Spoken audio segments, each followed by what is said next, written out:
హత్య చేసి తప్పించుకుందాం అనుకుంది. అందుకే ప్లాన్ ని కరెక్ట్ గా అమలు చేసింది. ఆ ప్లాన్ కి తగ్గట్లుగానే రియల్ లైఫ్ హీరోయిన్ మాదిరిగా నటించి తన నటనతో అందరినీ నమ్మించింది. ఇక తననెవరూ పట్టుకోలేరు అనుకుంది. కానీ చేసిన పాపం 8 ఏళ్ల పాటు వెంటాడి మరీ ఆమెను కటకటాల వెనక్కి పంపింది. కన్యాకుమారి జిల్లాలోని కలియకమాలై సమీపంలోని మడిచల్ ప్రాంత నివాసి శివకుమార్. ఇతనికి తెంగం పలంచికి చెందిన శ్రీజాతో పెళ్లైంది. ప్రస్తుతం వీరికి 2 పిల్లలు. ఇక శివ వృత్తి విషయానికి వస్తే ఇతను ఇటుకల బట్టిలో పనిచేసేవాడు. ఇక భర్త సంపాదనకి తోడు భార్య కూడా సంపాదిస్తూ భర్తకు ఆర్థికంగా సపోర్ట్ చేయటం మొదలుపెట్టింది. తన ప్రాంతంలోనే ఉంటున్న ఓ ప్రైవేటు కంపెనీలో జాబ్ చేసేది. రోజు స్కూటీలో వెళ్లి ఇంటికి వచ్చేది. ఇటుకల బట్టికి భర్త వెళ్లిపోగానే భార్య శ్రీజ పిల్లల్ని స్కూల్లో దింపేసి అట్నుండటే తను పనిచేస్తున్న కంపెనీకి వెళ్లిపోయేది. డైలీ ఇదే ఆమె దినచర్య. అయితే ఓ రోజు మాత్రం ఆ దినచర్య మారింది. ఎప్పటిలాగే పిల్లల్ని స్కూల్లో దింపి తను ఆఫీస్ కి వెళుతుంటే శ్రీజ స్కూటీ పంచర్ అయింది. దీంతో ఆమె దారి మధ్యలోనే ఆగిపోయింది. పైగా తనున్న ప్రాంతంలో బైక్ సర్వీస్ కూడా లేకపోవడంతో శ్రీజకి ఏం చేయాలో అర్థం కాలేదు. ఓ పక్క ఆఫీస్ కి లేట్ అవుతుంది, మరో పక్క స్కూటీ చెడిపోయింది.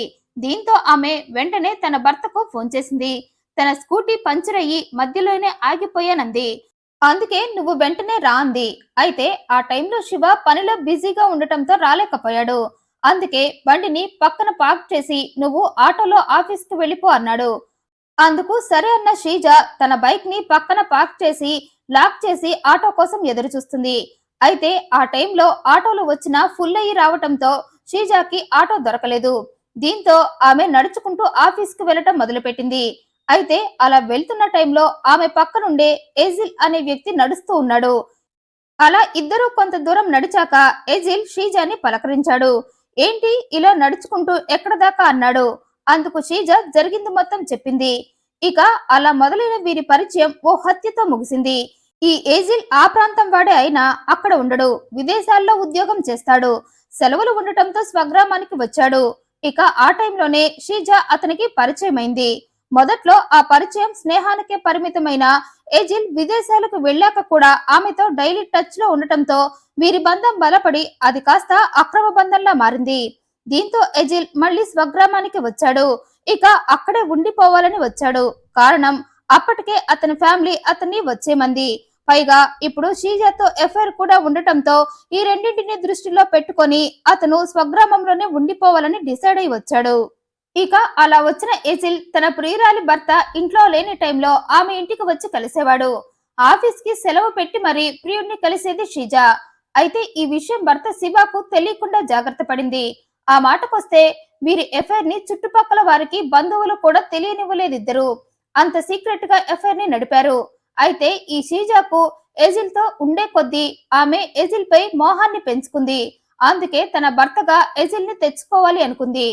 అయితే భర్త శివ బ్రతికుండగా అది సాధ్యం కాదు కదా. అందుకే అతన్ని చంపేసి ఆ తర్వాత ప్రియుడిని పెళ్లాడి అతని భార్యగా సెటిల్ అయిపోవాలి అనుకుంది. ఇక ఆ విషయం ప్రియుడికి చెప్పటంతో నీ భర్తను ఎప్పుడు లేపేద్దామన్నాడు ప్రియుడు కూడా.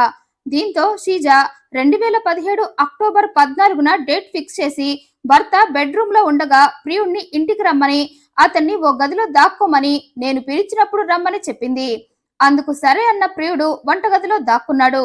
ఈలోగా శ్రీజ భర్త బెడ్రూమ్ లోకి వెళ్లి అతనితో ప్రేమగా మాట్లాడుతున్నట్లు నటిస్తూ సడన్ గా అతని ముక్కు పట్టుకుంది.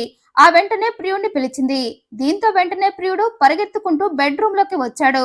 అప్పటికే శ్రీజ భర్త ముక్కు పట్టుకొని అతని 2 చేతులు కూడా పట్టుకోవడంతో ఎజిల్ పక్కనే ఉన్న దిండు తీసుకొని దాన్ని శివ ముక్కుపై పెట్టాడు.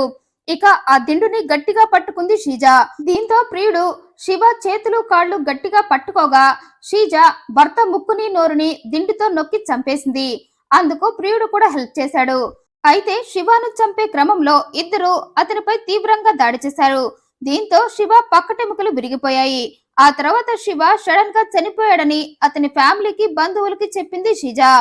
ఇక వారు రాగానే పని నుండి వచ్చి ఒంట్లో నలతగా ఉందని చెప్పి శివ పడుకున్నాడు. మళ్ళీ లేవలేదని బోరుమంది. ఇక కొడుకు శవాన్ని చూసిన తల్లి రోధించింది. బంధువులంతా శ్రీజ ఏడుపు అంతా నిజమే అనుకొని సానుభూతి చూపించారు. అయితే బంధువులలో ఒకరు శివ చనిపోయిన విషయం పోలీసులకు చెప్పడంతో పోలీసులు శివ శవాన్ని హ్యాండ్ ఓవర్ చేసుకున్నారు. పోస్ట్ మార్టం చేయించగా అతని పక్కటెముకలు విరిగిపోయి ఊపిరాడక చనిపోయినట్లుగా తేలింది. అయితే ఇక్కడ ఆశ్చర్యం ఏంటంటే శివ పోస్ట్ మార్టం రిపోర్ట్ లో అతని పక్కటెముకలు విరిగిపోయినట్లుగా అంత క్లియర్ గా ఉన్నా ఎవరు అతనిది హత్య అని ఫిర్యాదు చేయలేదు. ఆఖరికి శివ తల్లితో సహా. కారణం అప్పటికే ఆమె కొడుకు పోయిన దుఃఖంతో షాక్ అయింది. అందుకే ఆ టైంలో కొడుకు మరణించాడన్న బాధలో ఉండి ఆ మరణం గురించి ఆలోచించలేకపోయింది. పైగా కోడలు షీజా నటన చూసి ఆమె చెప్పిందంతా నిజమేనేమో అని అమాయకంగా కోడల్ని నమ్మేసింది. ఇక బంధువులు కూడా శివ తల్లినే ఏం మాట్లాడనప్పుడు ఆమె కొడుకు విషయంపై మనమెందుకు కేసు పెట్టాలని వారందరూ గమ్మునున్నారు. ఇక శివ మరణంపై ఎవరూ కేసు పెట్టకపోవడంతో శివాది అనుమానాస్పద మృతిగా కేసు నమోదు చేసుకుని శివ శవాన్ని అతని ఫ్యామిలీకి అప్పగించారు పోలీసులు. ఇక ఆ శవాన్ని తీసుకున్న ఫ్యామిలీ అతని శవాన్ని పూర్తి చేశారు. అలా పెద్ద కర్మ కూడా జరిగిపోయింది. ఇక షీజ తను అనుకున్నట్లుగా భర్త చావు సైలెంట్ గా జరిగిపోయింది. ఎవరికి తనపై అనుమానమే రాలేదు అనుకుంది. నిజానికి రాలేదు కూడా, కానీ తర్వాత వచ్చింది. అది కూడా షీజ పని వల్లే. భర్తను చంపి అతన్ని సమాధి చేశాక షీజ ప్రియుడిని కలుస్తూ మరికొన్నాళ్లకి అతనింటికే వెళ్లిపోయింది. 2017లో భర్తను చంపి 3 ఏళ్లు ప్రియుడితో సీక్రెట్ గా కలిసుంటూ తననిక ఎవరూ పట్టించుకోరులే అని 2020లో ప్రియుడింటికి వెళ్లిపోయి అతనితో కలిసుంటుంది. అయితే ఈ విషయం ఊరంతా దావాహనంలా వ్యాపించి చివరికి షీజ అత్త చెవిన కూడా పడింది. దీంతో ఆమె షీజాపై అనుమానం పెంచుకుంది. పైగా అప్పటికే కొడుకు పోయిన తర్వాత నుండి షీజ ఒంటరిగానే ఉంటూ అత్తతో కాంటాక్ట్ తగ్గించేసింది. బంధువులతో కూడా బంధాలు తెంపేసుకుంది. కారణం వారంతా తనతోనే ఉంటే తన బంధం బయటపడుతుందేమో అన్న డౌట్ తో. ఇక కోడలు ఎజిల్ ఇంటికి వెళ్లి అతనితో ఉండటం తెలిసి అత్తకు అనుమానం వచ్చి తన కొడుకు మరణంపై అప్పుడు డౌట్ పడింది. అందుకే వెంటనే వెళ్లి తన కొడుకు మరణంపై నా కోడల మీదే డౌట్ అని చెప్పి ఫిర్యాదు చేసింది. అయితే ఆమె ఫిర్యాదుని అక్కడి అధికారులు పెద్దగా పట్టించుకోలేదు.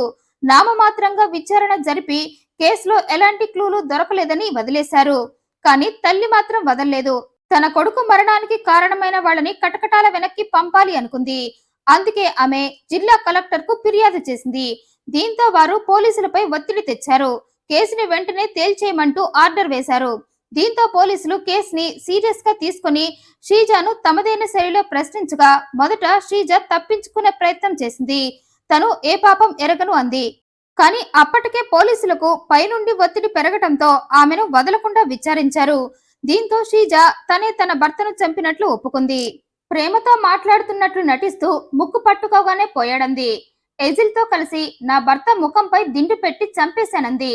ఎజిల్ తో తనకు ఎఫైర్ ఉందని అతన్ని పెళ్లాడాలి అన్న ఉద్దేశంతోనే అందుకు అడ్డుగా ఉన్న నా భర్త శివాను నా ప్రియుడి హెల్ప్ తో చంపి అతను నార్మల్ గానే చనిపోయినట్లుగా అందరికీ చెప్పి నమ్మించానంది. దీంతో పోలీసులు ఎజిల్ ని షీజాని ఇద్దరిని అరెస్టు చేశారు. విచారణలో ఎజిల్ కూడా తన నేరాన్ని అంగీకరించాడు. అలా షీజా భర్తను చంపిన 8 ఏళ్ల తర్వాత పోలీసులకు చిక్కింది. తన కొడుకు మరణ రహస్యం తెలుసుకొని తన కొడుకు చావుకు న్యాయం చేయాలని శివ తల్లి ఎంతగానో పోరాడి విజయం సాధించింది. కోడల్ని ఆమె ప్రియుణ్ణి కటకటాల వెనక్కి పంపి తన కొడుకు ఆత్మకు శాంతి చేకూర్చింది. ఈ వీడియోపై మీ అభిప్రాయాన్ని కమెంట్ రూపంలో తెలియజేయండి. మరింత ఇంట్రెస్టింగ్ అండ్ జెన్యూన్ ఇన్ఫర్మేషన్ కోసం ఈ వీడియోను లైక్ చేయండి, షేర్ చేయండి, ఛానల్ సబ్స్క్రైబ్ చేయండి. Thank you for watching.